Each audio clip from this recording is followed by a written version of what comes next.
Notice of this meeting has been provided to the Co-Star, the official newspaper of the Borough of Belmar, and the Asbury Park Press on December 19, 2018, and notice of this meeting was posted on the bulletin board of the municipal building. Thank you, April. If everybody could join me in the flag salute of our great nation.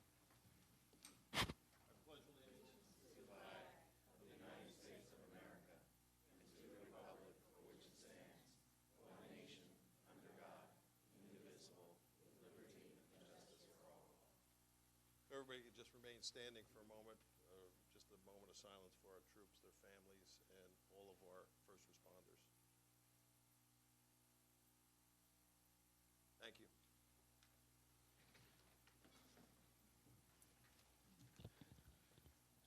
Okay, we're going to move right into workshop session. I've asked Mr. Avakian, our engineer, to come here tonight, and he is just going to explain a little bit of what has taken place in the past 10 months and what is going to be needed in the very near future. So if Mr. Avakian. My pleasure. Thank you, Mayor, council members, and public. I sat here on January 15th, and we discussed in a workshop session some of the hurdles that we had ahead of us, some of the projects that we had to undertake, and some of the grants that we had received as a borough that hadn't been utilized, that had a time extension to them or a time life to them, that were going to be lost if we didn't take immediate action. And we've done a lot in a relatively short period of time, and I wanted to talk about that a little bit, but also talk about some of the future goals that we have for a few long-range projects in the borough. First, with streets and roads and infrastructure, the borough received a grant from the Department of Transportation for improvements to 12th Avenue. And we immediately had to undertake that project because the grant was going to be lost by May of this year. So early on, after our January meeting, we started our design, which had to go to DOT, Department of Transportation, to get approval to go out to bid. So we were out to bid in March and April, started construction over the summer, and got the contract approved, so we didn't lose the grant, and started construction. So 12th Avenue between Route 35 and Main Street was completed before school opened. We did the work in the summertime intentionally to avoid conflicts with the school, and we did some unique things there. There were very poor drainage conditions there, and I know you have kids walking to school and you have public using the sidewalks and the street, and so we regraded the road slightly to create a crown so that the water flowed to the gutter, so it didn't pond in areas where pedestrians were crossing the street. We also did some work up toward Route 35 where we uncovered infrastructure that had been paved over, where we had access to sanitary sewers and storm drainage that was not available. So it was a great project, but it's going to move forward. We have grants available for 2 additional phases. Main Street to B Street is at the Department of Transportation now. Hopefully go out to bid before the end of the year and start construction in the springtime. And then B Street to Ocean Avenue is the 3rd phase. And the 3 phases will total over $700,000 in grant money from the DOT that is supplemented by capital improvement funds, but mostly funded by the DOT. So it's a great project. I'll talk in a minute about our intention to evaluate additional roads in the borough and create a long-range road program. A storm drainage problem, actually both sanitary and storm, was undertaken. We talked about it in January, and you all know about it at Route 35 between K and L Streets. It's the municipal infrastructure, storm and sanitary, floods there, has sanitary problems, and the beach closures were in effect for years. We evaluated the area, we worked with our storm and sanitary consultant, and we found 2 things. Subsequent to Superstorm Sandy, the sanitary sewer filled with sand and was not functioning efficiently. And at the same time, we had 2 sewage pump stations that were failing and not working properly. We immediately resolved those issues. We cleaned the sanitary sewer, fixed it, and rehabilitated the 2 pump stations. And as you all know, if you just looked at the beach, that beach was fully operational for the entire summer with no beach closures. And I've lived here my entire life, and I don't know when the last time was that I saw that. I can tell you that the DEP is monitoring us very closely, and we're very, very happy that that occurred, because they don't like beach closures, and they don't like it when you have elevated levels of bacteria that affect public access to our water bodies. If I could add to that, Mr. Avakian. Yes. Also, the past week, we had the high tides, where we had the northeastern storm come in, where we flooded Highway 35, part of the marine basins. If you drove down there, the boats were higher almost than the walkway. And I'm happy to report with Director Campbell from the Department of Public Works went down, sent his crew down there. In the past, we would have feces and toilet paper. The entire storm system flooded out. It was bone dry. So the money was well spent, and I applaud the Department of Public Works and our engineers, because last year this time we would have had serious problems with the infiltration of feces and toilet paper into the river. That's been remediated, so I applaud the efforts of everybody involved. Thank you. Probably a good time to say something that we kind of take for granted. We work for the borough. We work for you. We're employed by the mayor and council, and we work directly with the administrator. On a daily basis, we talk, and we discuss projects. We don't do anything without talking it through first and trying to determine the impact of the improvements, if it's a good thing, and the effect of those improvements. And the next project I want to talk about was something we inherited, but it was a street lighting along Main Street. And you all know that from 10th Avenue to 5th Avenue, or 5th to 10th, the street lights were installed. They were in conflict with the overhead electrical utility wires, and they were never energized, so you did not have lighting here. On that night we met, on January 15th, that was the day that JCP&L mobilized to start the improvement, which was to install new utility poles and raise the wires up to avoid conflict with the metal streetlight standards. That work was completed, and you've seen the lights on for the entirety of the summer, and it's really very pretty. And it looks much better when you don't have that visual conflict between the electrical wires and the streetlights. The streetlights look like they're supposed to. So that was a project that was no cost to the borough. It was all handled by the electric company, and the project's complete. Sewer and water infrastructure. The borough had 2 violation notices early in the year, and they came from DEP. One was for water system, and one was for sewer system. And they were extensive in the number of violations, but they weren't so much in the response that we had to make. We did it quickly. We did it with our water sewer consultant, and I'm happy to say that we're now compliant with all of those items. It was more of a housekeeping and making sure administratively that all the issues for our water distribution system and all the issues for our sanitary sewer system are in compliance with state regulations. So we are. That also occurred with our stormwater management permit, and we do have a permit for stormwater management. All of our inlets, storm drainage pipes that drain either into the Atlantic Ocean or into Shark River or into our lakes and then into those water bodies are permitted by the state of New Jersey. That permit requires an annual report to be submitted by May of each year, and it hadn't been submitted by the borough. So we took it upon ourselves to submit the delinquent ones, and we also did the ones for this year that are current. We work with Mike Campbell in getting the information together. Everything is now up to date and efficient, and the state's happy when they see things like that, because they don't have to call Administrator Kirschenbaum on a weekly basis and say, hey, where's this report? We get it into them, and we make sure that we're in good standing with them, so if they have to come and visit, they know what they're looking for. A very important aspect of the borough is municipal facilities, buildings, and structures. You have a beachfront. You have a lot of buildings along the beachfront. You have a municipal building. We have other buildings. The most frustrating one we undertook immediately that was resolved was the 10th Avenue Pavilion. It was sitting there unused, code violations and construction violations that didn't allow the building to be utilized by fire, first aid, and lifeguards. Immediately, we mobilized our crews to get in. DPW, engineering, administration, we were all there. We met with the design crew, with the contractor, and we evaluated the problem, and it was one of rain infiltrating the building during any kind of moderate rain event. We figured out what the cause was, and we had the contractor come back and fix it. And as far as I know it was utilized during the summer. I think it was utilized without issue during any storm event. So that's a project that the the borough can be proud of, and I'll talk a little bit in a minute about some other municipal facility plans that we have for the future.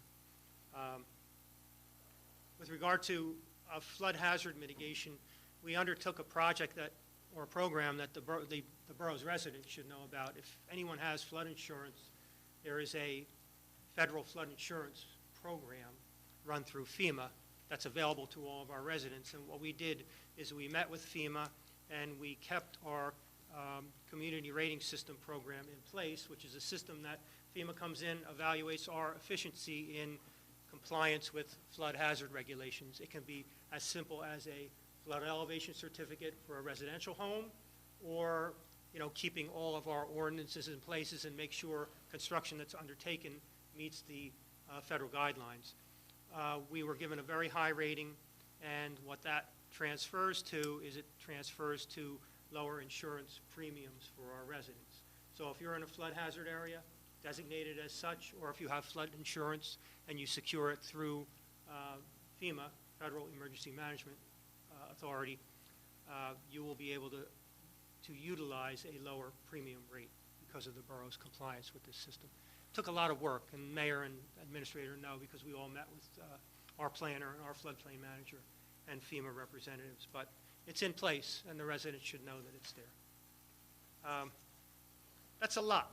That's a lot that was done in a relatively short period of time, especially when you're doing other normal things that you do as a matter of course, such as attend planning and zoning board meetings, meet with redevelopers, apply to the borough to meet the daily needs of the borough. But there are other things that we can do, and that's really why I wanted to come and why the mayor asked me to come tonight. Several long-range planning projects that the borough should be undertaking that we're working with you on that will end up being cost-efficient and beneficial to the borough in the future. The first is one of my favorites. I am an engineer. I love doing road improvement projects because it affects the public immediately, and things that you take for granted that aren't there when you drive down your road and there's a pothole, when you walk up to your sidewalk or crosswalk and you trip because there's a water valve that's too high or there's a piece of curb that's missing. I dislike that as much as you do. So a road improvement's very personal to me. And one of the things that we can do with the borough is to recommend a long-range road program where we evaluate the condition of each roadway and we prioritize it based on defects to the roadway. It can be the traveled way, it can be curbing, it can be drainage, it can be a variety of things. And we assess those roads and give them a priority rating.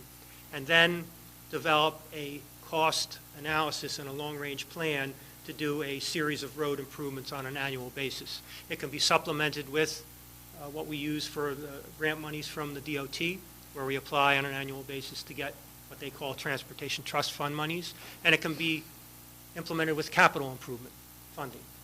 But if the borough doesn't do this and the borough lets the roads deteriorate further, you'll never catch up. So it's a combination of reconstruction, milling and paving, and perhaps we implement for the roads that are not in terribly bad shape but will be bad in a few years, we do what we call microsurfacing, where you put an asphalt emulsion on top of the road to prevent it from cracking and deteriorating further. But we'll do that. We'll do that together with mayor and council and come back to the public with a plan and a recommendation for improvement. So if you're sitting out there and you say, you know what, my road's really bad, and you tell the mayor and council, and they don't know how to respond, they'll know, because we'll have a priority listing of all the roads that are in bad shape and a recommendation for improvement to those roads. In addition to that, equally as important are municipal buildings and facilities. You all know we have 3 firehouses and a first aid squad. They all have buildings, they all have structures. They're all in a state of some form of deterioration, whether it's the roofs that are leaking and not adequately protecting the building, whether it's the facade, maybe it's access. We have to evaluate those structures and make recommendations for repair.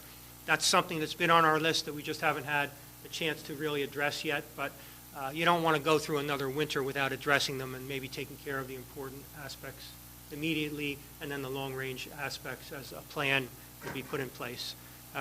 Municipality also has this building, municipal building. We also have public works and water treatment facility So there are a lot of buildings that the borough is responsible for, working kind of hand in hand on this with Public Works. We'll do an evaluation and we'll complete a plan and make recommendations for improvements to all of them. And we'll have it based on a cost analysis so that it's something that can be phased in and done so you don't really take a tremendously large financial hit instantaneously, but do it progressively over time, just like you would to your home if you had to make home improvements. So that's something we're really looking forward to.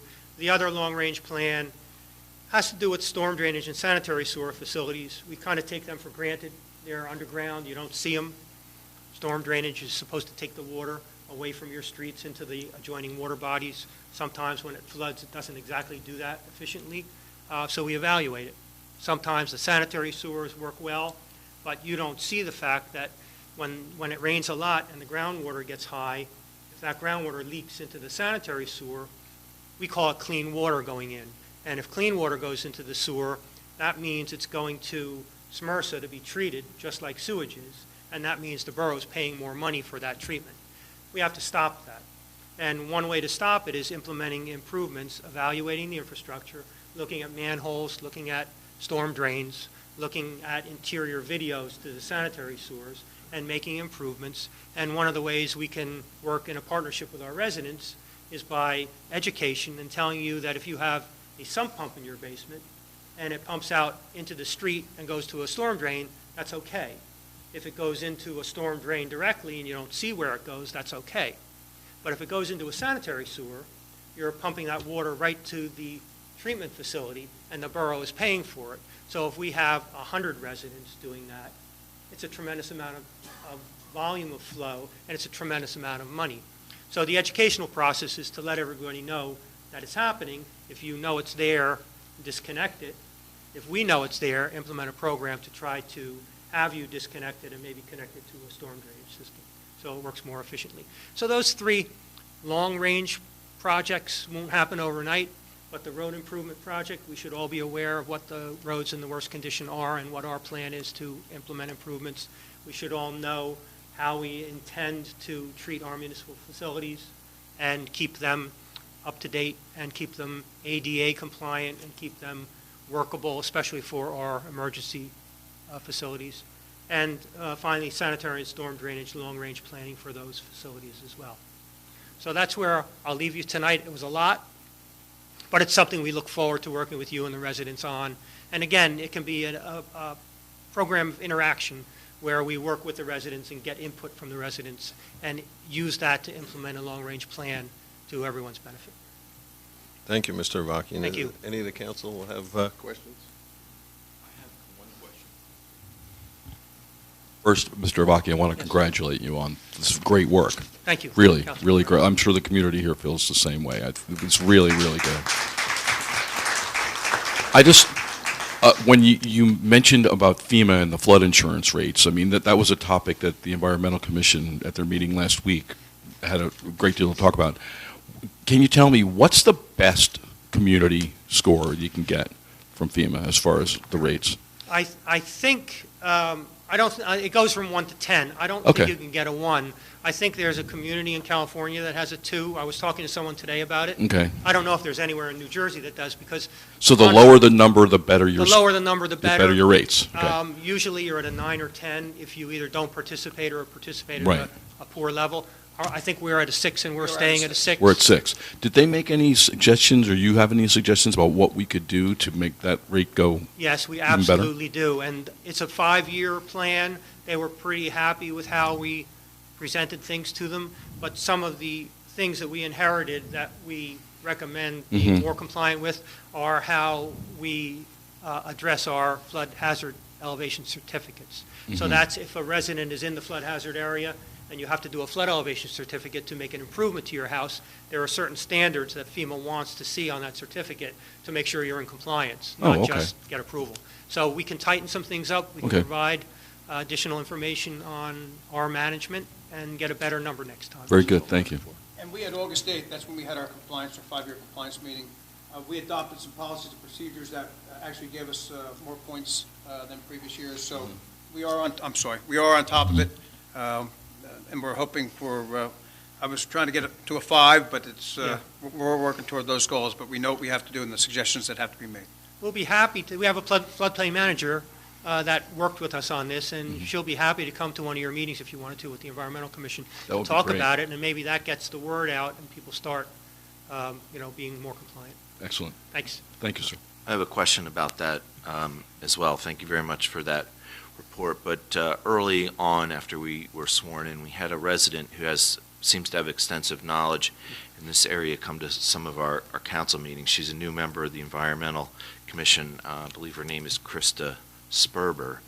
One of the things I think we can be conscious of and probably do a little better moving forward is I know we don't always have the answers, but when we do get the answers, close that loop and get back to people who had those questions. So I would, if it's okay with the rest of the council, if the borough administrator could get back to her and because it was something she was very concerned about. Certainly. She hasn't been to a meeting recently, the best of my knowledge, but this is important information.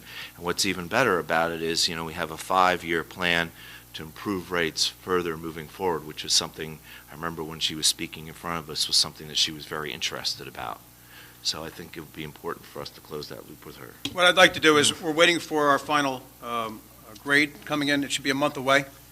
Once I get that, we will actually make it a matter of record on our social media and our website, and then I will contact her personally. That's not a problem. One other question, and I think I know the answer to this. I just don't want to lose this important aspect of public safety as we move forward in our long-range plans.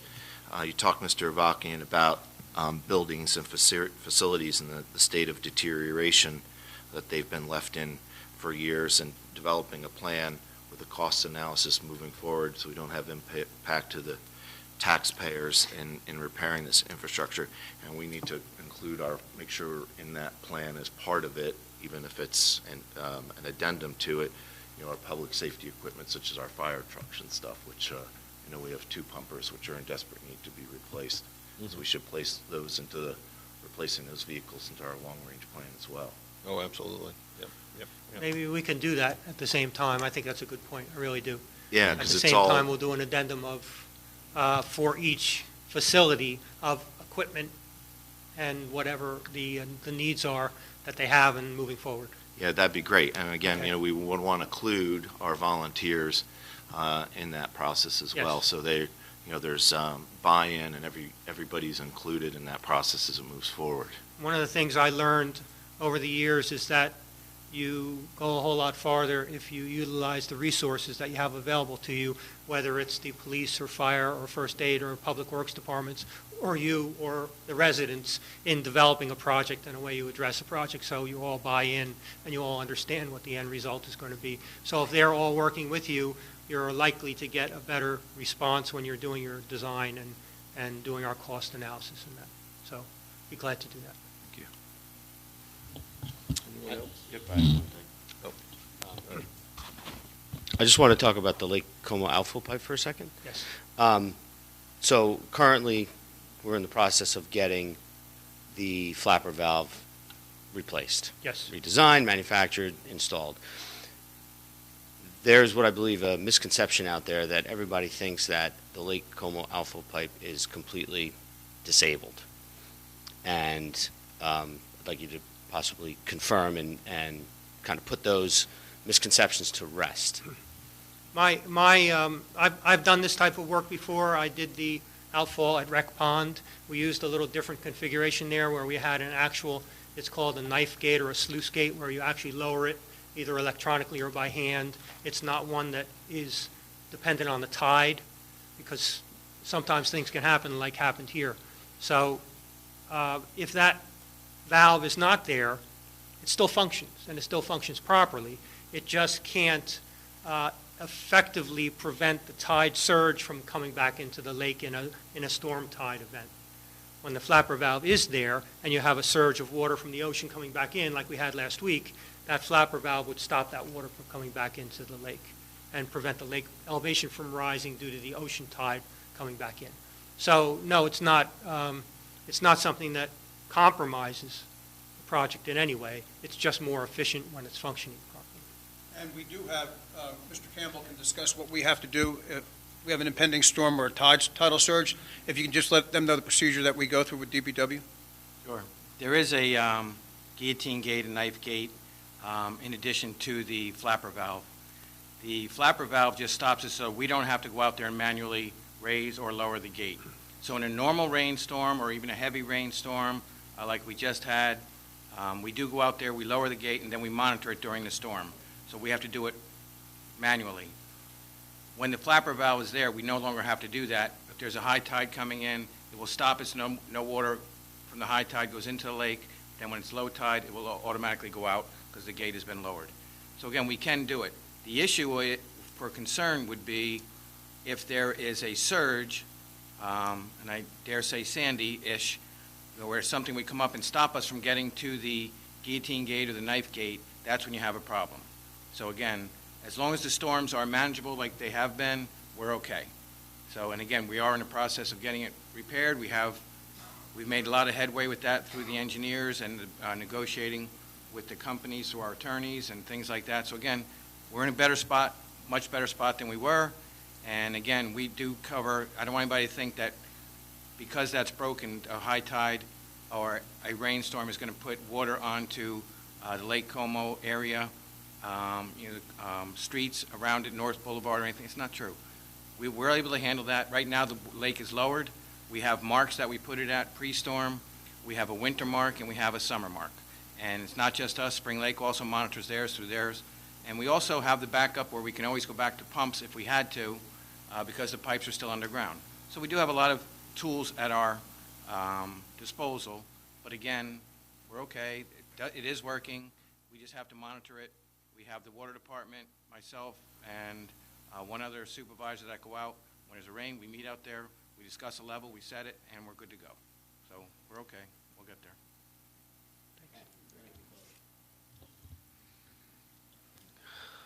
Thank you, Mr. Avakian. Thank you. One little thing that I want to bring up is this building here. When we got here back in January and February, every time it rained, the ceilings would come down, the rugs were moldy, and Mr. Avakian, along with our DPW director, Mr. Campbell, got up on that roof, and they were able to fix it at a very low cost to stop the water infiltration in this building. And I know it's not some of the bigger stuff that he's talked about, but it was a big help for everybody that works in this building. So I want to thank you for that. Thank both of you for that, because that was a major task to clean that up. And we didn't actually have to put a whole new roof on, correct? That's correct. If I can add to that, Mayor. I was going to discuss this in the workshop in regards to some of the things that we have done to try to remediate some of the problems that we've had. Some would have you believe that certain floors were replaced in the complex. There were floors replaced in the municipal complex. The reason was because the roof leaked so bad that we had to cover desks and computers and the floor, for that matter, with plastic covers. The heat didn't work and the air conditioning didn't work. So with our engineers and with our Department of Public Works and able to talk to some of our trades out there, plus what DPW could do, I'm happy to say that at a minimal cost, the roof for the municipal complex has been repaired, and we have not had any leaks to date. We did have to replace the carpet. The carpet was pre-sandy. It was moldy. It was disgusting. It was dirty. It had a trip hazard. So for the safety of our taxpayers and our residents, our visitors, and our employees, the floors were replaced inside of the municipal complex. Number one, it's a health issue, and it looked horrible. As you can see, we still have some more rugs to replace here. So just to go over some of the things that in this workshop that we have completed, besides the leaks, was the air conditioning, a couple units at a time. We were able to budget and get the heat and the air conditioning working in the complex. Just bring you back to January of last year. If you walked into this building at 6 o'clock at night, you couldn't see the building. The lights outside did not work. The lights do work now. We jumped on that right away for the safety of the people walking around the complex. This year alone, this little microphone system, all I heard was people in the audience couldn't hear us. We got a solution for an inexpensive microphone solution, and that's what we wanted to do to make sure we're more efficient. The live streaming of our meetings for people that could not attend. Another plus that we tried to get transparency through live streaming and videotaping our meetings. The other thing that we did was, which we'll address, is the comprehensive beach management program we adopted with federal and state regulations. If you drive down the beachfront, you see that there's no longer dunes down there, okay? They were not allowed. The comprehensive beach management program with the borough, with the Department of Public Works, the federal and the state partnerships, in a time of emergency, we have to contact them in order to do anything on our beachfront. So I'm happy to say that we have a comprehensive plan in place that we follow, and we're no longer in violation of that. So those are some of the things that we got together in our program here from the beginning of the year up until now. And those are the things that we tried to make sure we could accomplish. And Borough Administrator, correct me if I'm wrong, Mr. Campbell, but we used to have 3 bulldozers that were military surplus, which the Department of Public Work maintained, because we had to build those dunes in the fall and then take them down in the spring. But because we're not allowed to do that, the Department of Public Works identified the fact that we do not need to insure and maintain 3 bulldozers. So they salvaged parts from 2 that were already having mechanical problems that typically were failing to maintain the one piece of equipment that we need in case of an emergency or other projects that may have to come up, and sold the other 2 bulldozers. Because of that FEMA beach management plan mandate, or whatever it is you want to call it, that we had to follow, we reduced the amount of equipment that we had in the Department of Public Works. So I think that's just an example of fiscal responsibility. And we not only salvaged the parts, but we received some funding for those pieces of equipment. Well, I want to thank you, Mr. Avakian, for bringing you, us Mayor, up to Council. date. And hopefully every couple months, or once a year at least, as we go along, we could bring you back and update the council and the public of what has taken place. Certainly So I be. do appreciate you coming out tonight. Thank you. Thank you. Okay, we're going to move on to petitions. Anyone in the audience have a petition to present to council? All right, seeing none. April, approval of minutes. I have a motion to approve the minutes of the October 1st, 2019 meeting. Second. All in favor? Aye. All right. Okay, reports of council. Councilman Crivelli. Yes, thank you, Mayor. Okay, a couple things here. The only committee meeting that occurred since the last council meeting was Harbor Commission, which I was unable to attend, so Councilman Brennan will report on that. There has been some questions raised as to whether or not we are in compliance with the Susco ruling or the beach litigation. And I went around and did some due diligence on that and confirmed with both the CFO, our attorney, and the borough administrator that the buy board money is properly accounted for and identified in the beach utility, and that we are in compliance with all of the Susco ruling terms. It was also noted that the accounting to bring us in compliance was actually done before our current CFO took on, so the prior administration had actually taken care of that. Next on my list was, it came to my attention or thought that I didn't have a good understanding of the dynamics or the goings-on over at the school. So I actually had a meeting with Superintendent Dave Hallman today, actually. He is one dedicated individual. We had a very long discussion. I was very interested to hear a lot about what's going on over at the school, some of their challenges and pain points, and some other systems and programs that they have going on there. We did discuss possibly formalizing a communication channel between the school board and the council, possibly as a liaison member of the council that attends school board meetings and whatnot. But that's still in discussion. But That's one other thing that I did today. And finally, it's been noted or brought up to me, and I've actually noticed, that there are a lot of light bulbs out along on the boardwalk.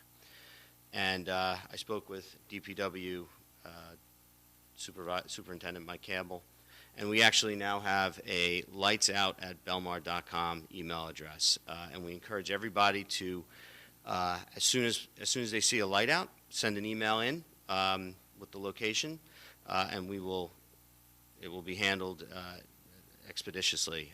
If it's a JCP&L light, they're going to submit a work order, which, by the way, they have a current work order open to fix 30 JCP&L lights within town, but they're actively repairing those. The boardwalk lights, they actually have a program 3 times a year and also one reported. They go out and they test all the lights and fix whatever's broken. But I guess a number of those lights up there have LEDs, and sometimes there's no parts, and those have to be put on order. So they try to clump those together when possible. But bottom line is, if you see a light out, call DPW, call JCP&L, send in an email to Lights Out, and it'll get addressed as soon as possible. And I'm going to ask our multimedia director to post all of this information in the Lights Out email address on social media so that everybody can make use of that. And that's my report. Thank you very much. Thank you. Councilman McCracken? So ironically enough, and we didn't coordinate this, I also had a meeting today with Mr. Hallman at the Belmar Elementary School about improving the front entrance to that building. As I reported in the last meeting, there's a local contractor who is willing to volunteer his time and that of his crew to improve the front entrance of the school, including the sign, lighting for the flagpole, and just the front entrance in general, with irrigation and a new paver walkway and new plantings. So Mike Campbell, me, Mr. Hallman, and his facilities person, along with the local contractor who wants to donate this time, met this afternoon and reviewed that project, and it's really exciting. I think it's important that the school board and the school and the town have an open communication, and I'm very pleased that Councilman Carvelli is working on a plan to have a liaison improve that. But I really think this is a really good project that goes hand in hand with the town improving Main Street and the visible appearance of that southern end of town, as well as working with the school. So that is really new, really cool. The contractor is writing up plans so that Mr. Hallman can actually show those to the school board members at the meeting, and the labor and all the materials will be donated for that project. He showed some pictures of some of the materials he plans to use for that, and it's absolutely stunning. It'll be very nice. I mentioned briefly when we were talking to our engineer, Mr. Avakian, about communication, and I know Councilman Wan is going to talk about this in her report with the community policing program, but we certainly do identify the fact, and it's been brought to our attention, that some of the questions that are raised in this meeting, even though we may get back with that person individually, there may be other people who are watching or who are in the audience who have the same question, but don't ask it because someone else has already had. So we're aware of that very constructive comment, and we'll make an effort moving forward in future meetings to make sure that any open items that require a public response, we do that openly in this meeting. I think it was a great idea. The Shade Tree Commission meets next week, Wednesday, 10/23, at the library. And then I just have 3 other reports because, I get around town, a lot of people are asking about what are we doing to save taxpayers' money? What are we doing to streamline operations? What are we doing to be good stewards of your taxpayer dollars and be physically responsible? So I have two reports this evening that are just want to share with you. I reported last month about the streamlining that we've done in the Department of Public Works. We're doing more there with less. I think you had my quote backwards, Mike, in the CoStar. I don't know, maybe I said it wrong, but we're doing more with less. And for the 2018 year, we had 71 part-time police officers. And this year, in 2019, to date, we have 53 officers, a reduction of 8 part-time police employees. And I feel that personally, as a citizen, compromising public safety is something that we're all concerned about. But again, the police department is doing less with more. At 71 last year, new administration this year, and we're down 18 part-time employees and still keeping our residents safe. We also have a report from the Belmar Marina, a sales item summary. This is dated January 1 through October 15th, 2019. Additional revenue to date, as of today, October 15th, in the marina is $68,869.84. The marina is sort of one of many of the sub-departments that are operated by the Department of Public Works. So I was very happy to see that part of that number is because we have 4 less employees this year working in the marina, as well as other revenues being up and overtime greatly reduced on a town-wide level. So thank you very much, Director Campbell, for that good news.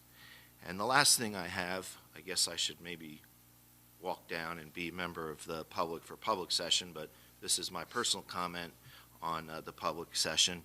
You may see Resolution 188. That's providing for the insertion of a special item of revenue into the budget of the Borough of Belmar pursuant with such and such chapters. And this is as a result of our Belmar Fire Marshal, Ryan D'Elia, being awarded the Monmouth County Fire Prevention Inspector of the Year Award. And as a recipient of that award, he was given $1,000, which was turned over to the borough. So please join me in congratulating him on receiving that award. And we should probably have him at a meeting where we publicly recognize him and thank him too. So it's my report. Thank you. Councilwoman Wan. Thank you, Mayor. We have an ADA meeting this Thursday. I'm going to meet with Peter Avakian, and we have a few properties to look at to see that they are ADA compliant. There have been some concerns about a few. I'm not going to mention what they are, but we will be looking at them to make sure they are compliant. The community policing program, we've had a meeting with all the zone chiefs, and now we're going to have a meeting with everybody, with the block captains and the zone chiefs. We are compiling all the information that we received over the summer. There are some kinks. Don't forget the program is new, but it has worked. We're going to answer a lot of questions and start with the winter now, which is another program that we have. We still have problems in the winter, but they're different than the summer, maybe a little more on the quiet side, but nonetheless, there are some issues that we need to look at. So that will be taken care of. There is a senior luncheon tomorrow at DJ's, and I just want to remind everybody, Halloween's coming. Candy, yeah, I know.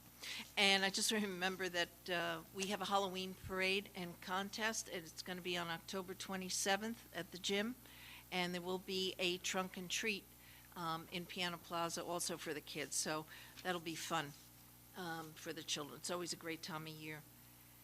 I had a request, and this is regarding the makerspace down at the library, and Greg and I had a conversation about this last week, about what the makerspace is and what they have. So I just want to read this to you from him.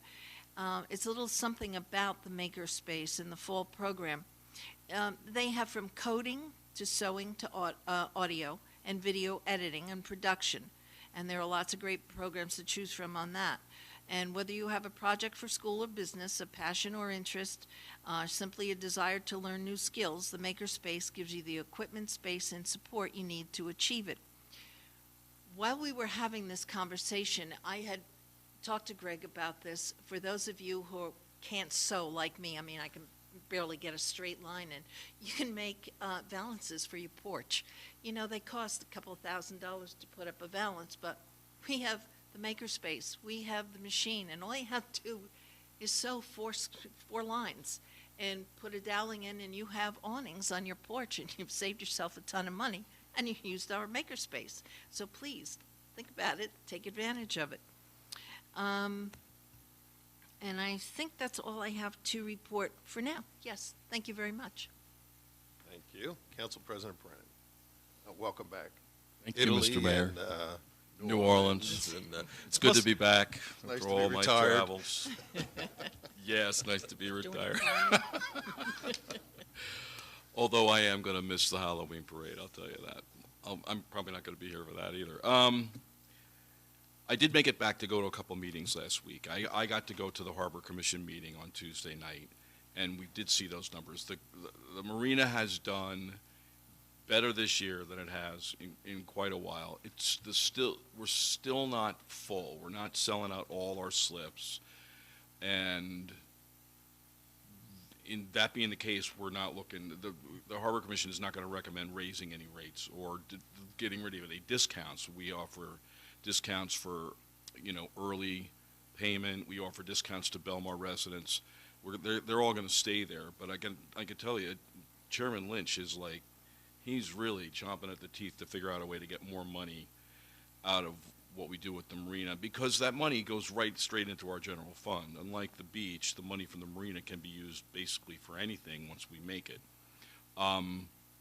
That being the case, they're looking at, in particular, looking at gas prices. They want to double check. Right now, the closest place to buy gas for your boat north of here is the marina in Atlantic Highlands. They're charging like $3.50 a gallon. And there's another place down by the Manasquan Inlet, that's the closest place south. We have to check that price, but we're not charging anywhere near $3.50. We could easily raise that price a nickel, a dime, 15 cents, still be the lowest one around, and definitely bring in some more money. So that's something that they're going to be looking at, and I'm pretty sure they're going to definitely recommend doing that.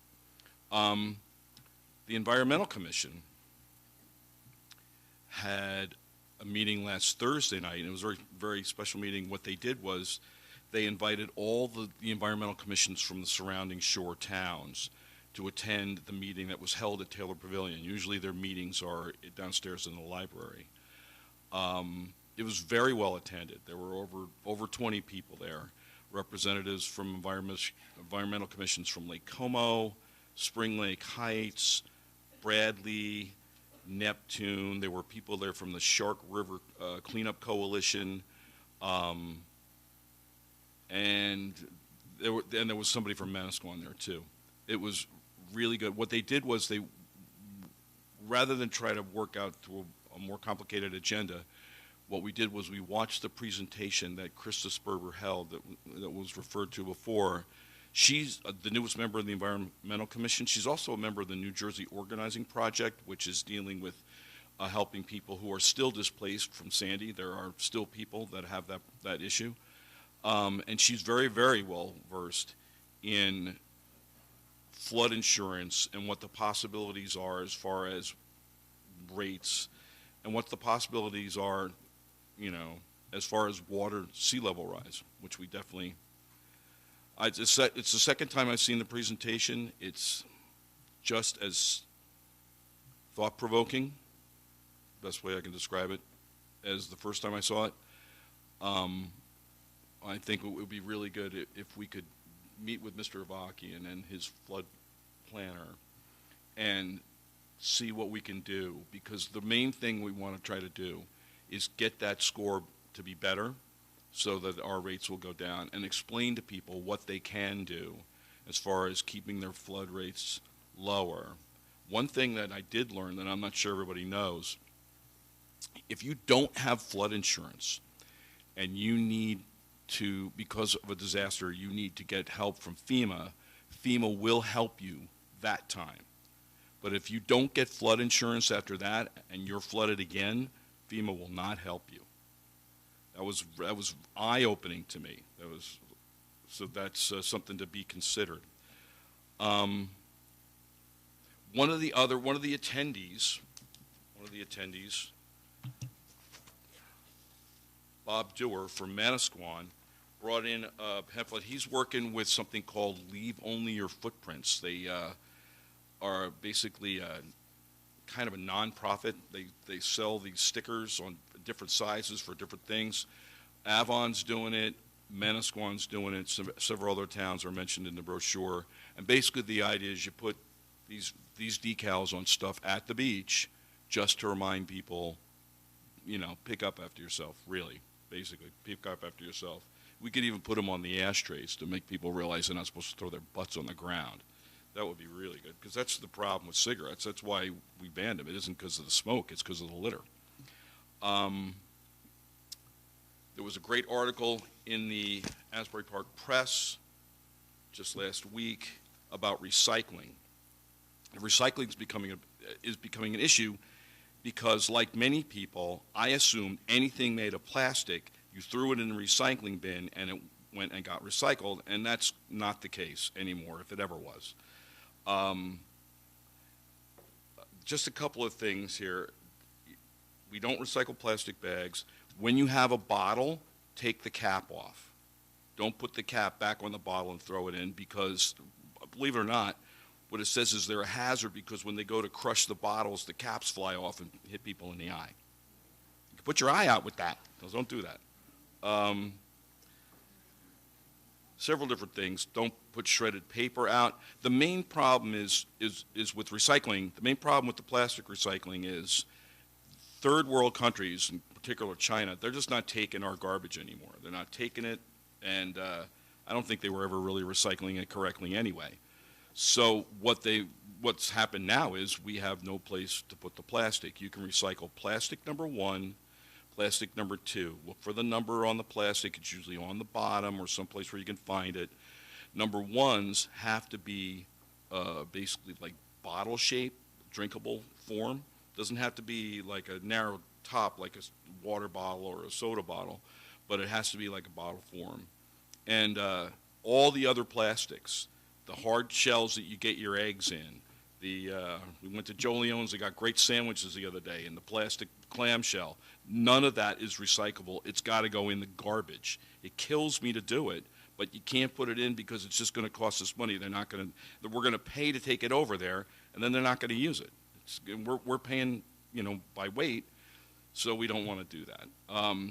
If you are going to recycle something like your salad dressing bottle, which you can definitely recycle, rinse it out, because it definitely saves time and it saves money. Anything that they have to do extra at the recycling place is going to cost us money.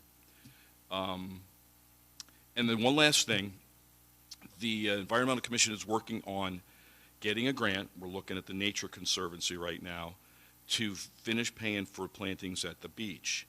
A couple of members in particular, Diana Blue, has been doing some really great work. That application is going to go in at the end of the week. But in the meantime, we have some money in our beach budget for dune maintenance, the same money we've used the last couple of years. Director Campbell has worked with the DEP, and the DEP has approved us to put another planting in between 14th and 15th Avenue. One of the things we found in researching the grant is we found a supplier for these plants that is so much cheaper than what we used the last 2 years. Incredibly so. And looking forward to getting that going. That should happen around middle of November. And that's the end of my report. Thank you. No, you can't recycle shredded paper. Really? Nope. Can't recycle. I just learned something. Here's my paper. Oh, yeah. Thank you, Mr. Mayor. Thank you, Council President. My report, I've attended a lot of meetings and a lot of events since our last meeting, but the one that I want to report on is George's son, Lambros, for becoming an Eagle Scout. That was amazing.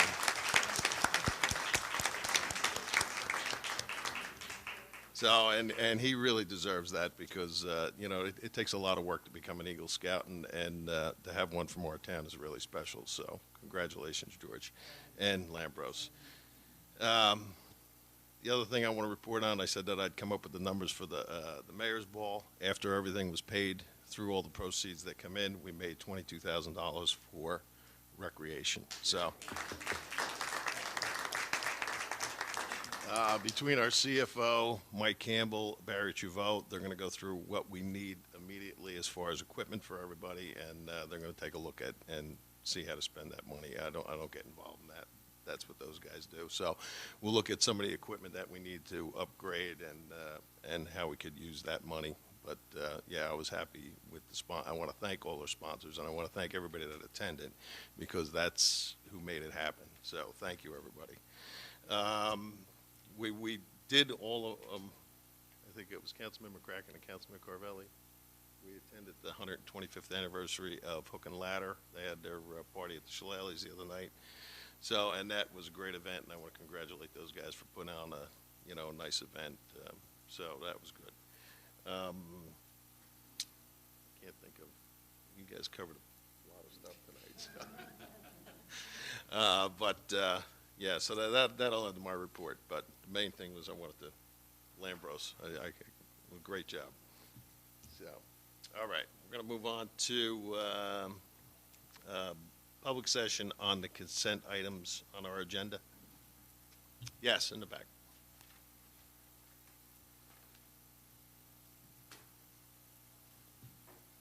Anita Pecorelli with Riverridge Apartments. I see that you're approving special events for next year. I don't know if I missed it or not, but I thought there'd be a balance sheet for the Seafood Festival and the Italian, like you said, you would say if we made money or if we didn't make money.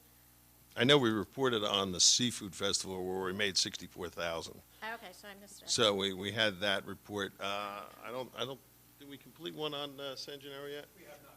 Yeah, so that one's still coming. Okay. Yeah. Anyone else? All right, seeing none. April? To close the public session. Second. All in favor? All right.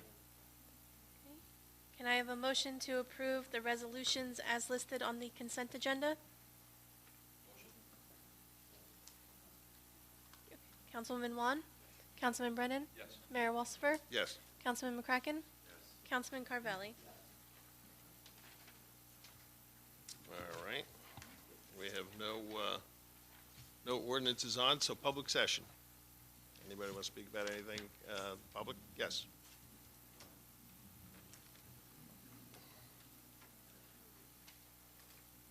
Gerald Buckafusco, 409 Fifth Avenue. This seems to be my special topic. The RFP for the municipal building and parking lot redevelopment.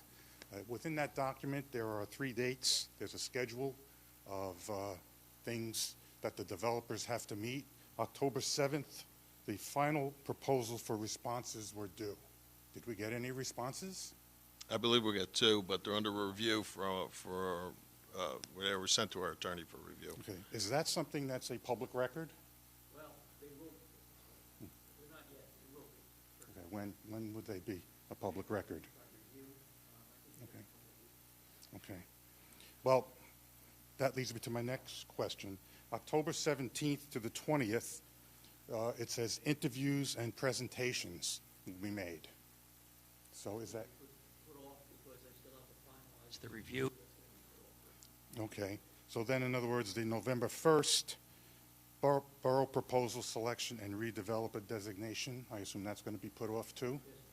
Okay. So will there be a new calendar put out for those items to be? I'll talk to the administrator. We'll set something.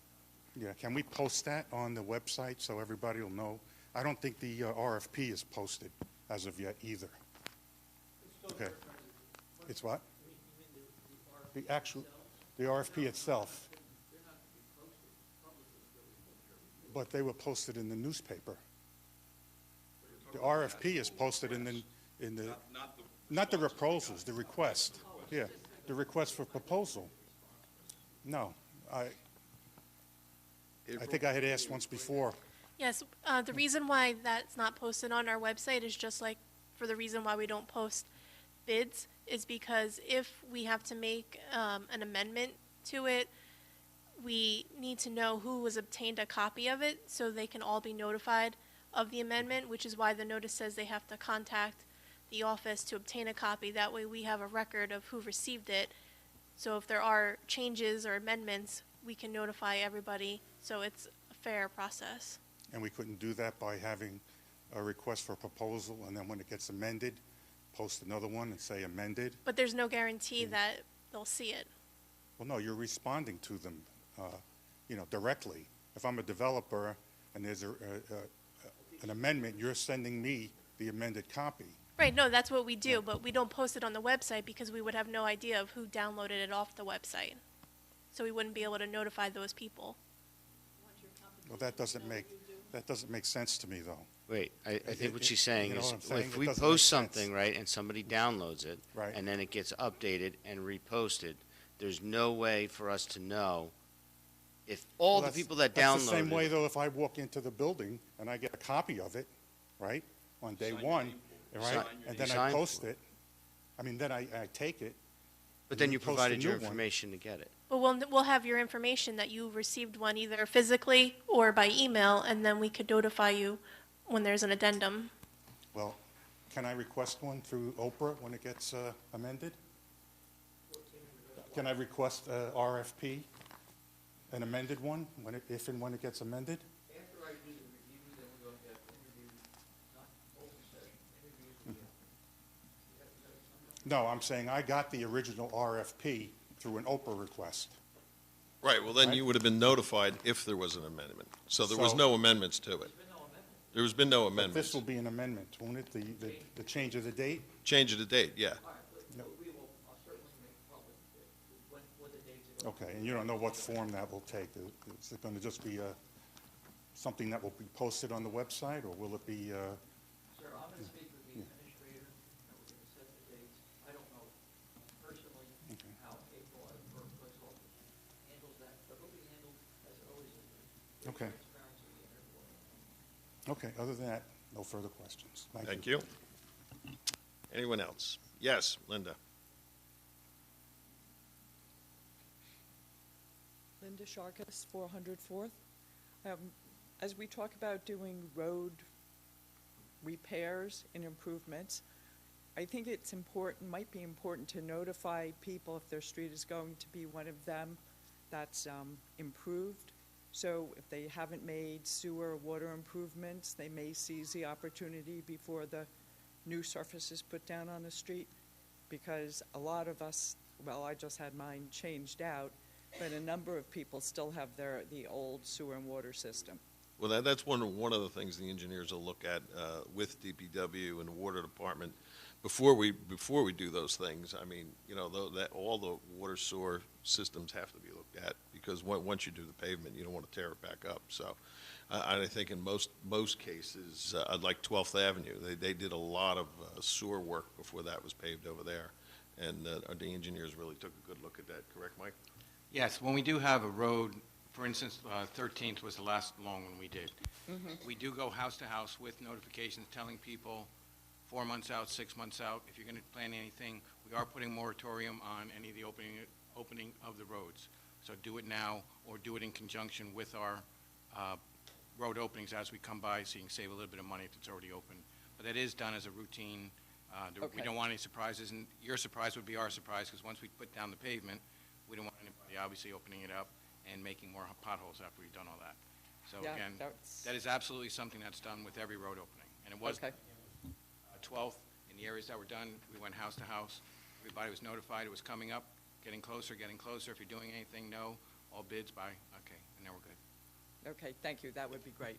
And I think the engineer also mentioned about having a long-term road management plan.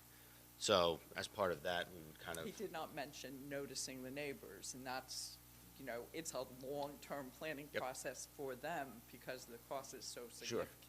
right, but having just what I'm done saying it. is this will be in conjunction with that, and so people will sort of know like where their roads land on the priority list and whatnot. Maybe not exact Maybe dates or not. schedule, but as it gets closer, like Mike said, you know, people will get noticed. All right, thank you. Thank you. Anyone else? Yes, Mr. Kramer. John, can you hand them the mic? Oh, yeah, you can use that one over there. There you go. All right. Seat at the table. Okay. Gene Kramer, Fourth Avenue.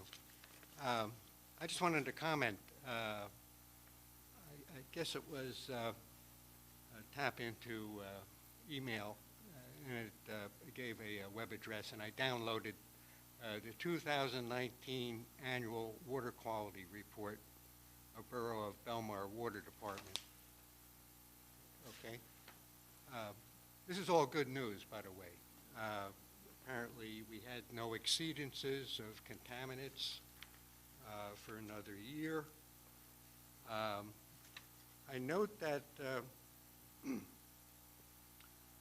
that we've changed over just recently from the borough's 4-well system that we utilized during the summer, and now we're using New Jersey American water. I guess the question I have here, it reports that New Jersey American water is fluoridated, and I'm assuming that the town does not fluoridate our well water during the summer. Mr. Campbell? Is that correct? Oh, okay, good. So the school kids are getting fluoridated and strengthening their teeth if they're drinking the water in the school. There was good advice here on, as you know, lead is a big problem in New Jersey, and there's a good educational statement within the report about lead. And basically, it's not the lead from the purveyor of the water. It's basically local plumbing, which is the problem with lead. The one thing that I did note, and it seems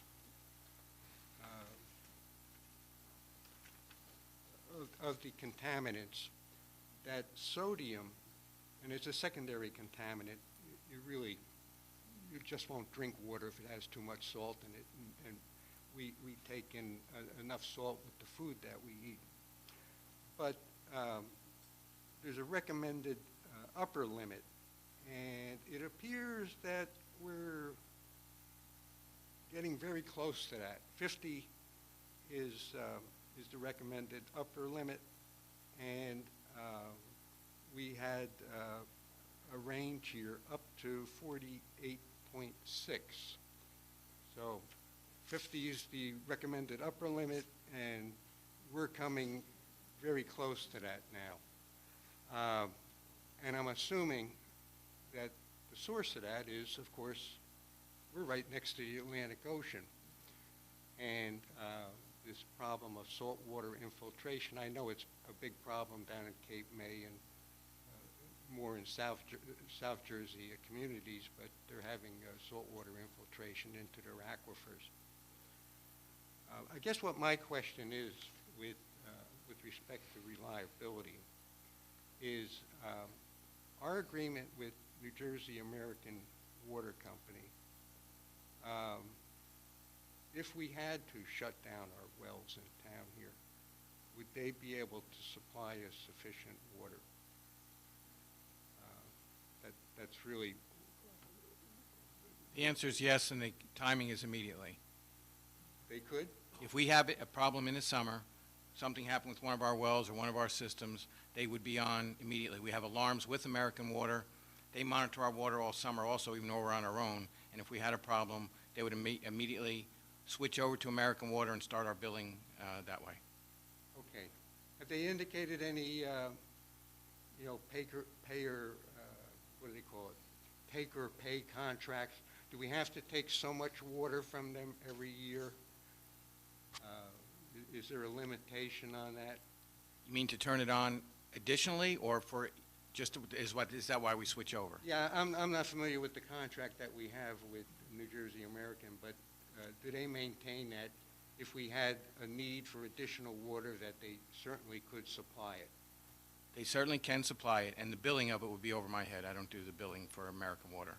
But again, we are allowed to switch right over, and they would start monitoring or metering how much we took from their system in order to bill us, and they do bill us. Okay, very good. Thank you very much. All right, thank you. Good report. Anyone else? Yes.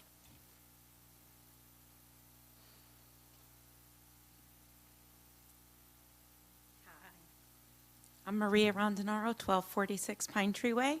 I just had a question, and maybe it's for Mr. Campbell, for the sewer and the connections, making sure that the sump pump doesn't go straight into the sewer. Has that, there was talk several months ago, years ago, about,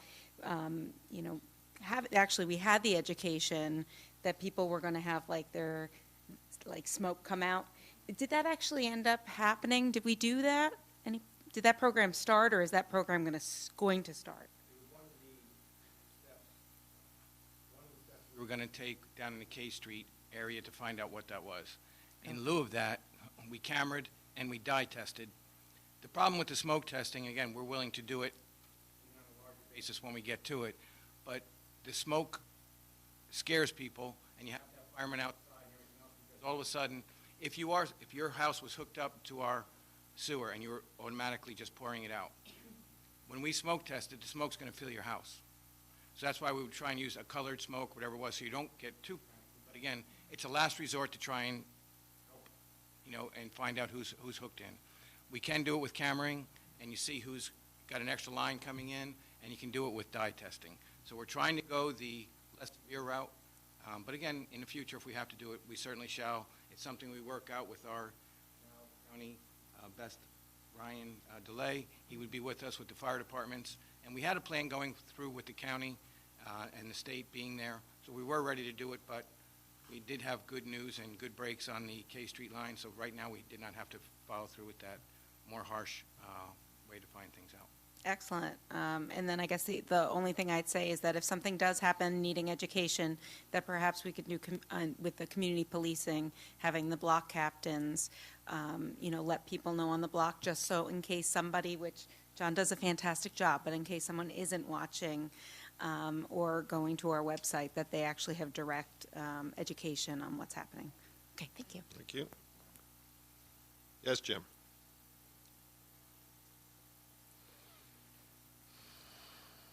Jim Bean, 612 16th. For some background, I heard Asbury Park, a corporation, actually bought a block and then put a liquor license on the entire block, with Beach House Brewery buying a liquor license. I'm guessing the whole building gets a liquor license. I just want your thoughts on would every restaurant in there use that liquor license? Do we have a transfer on a license that I don't know about? No, Well, they haven't transferred anything yet. Okay, but I heard Beach House bought a liquor license.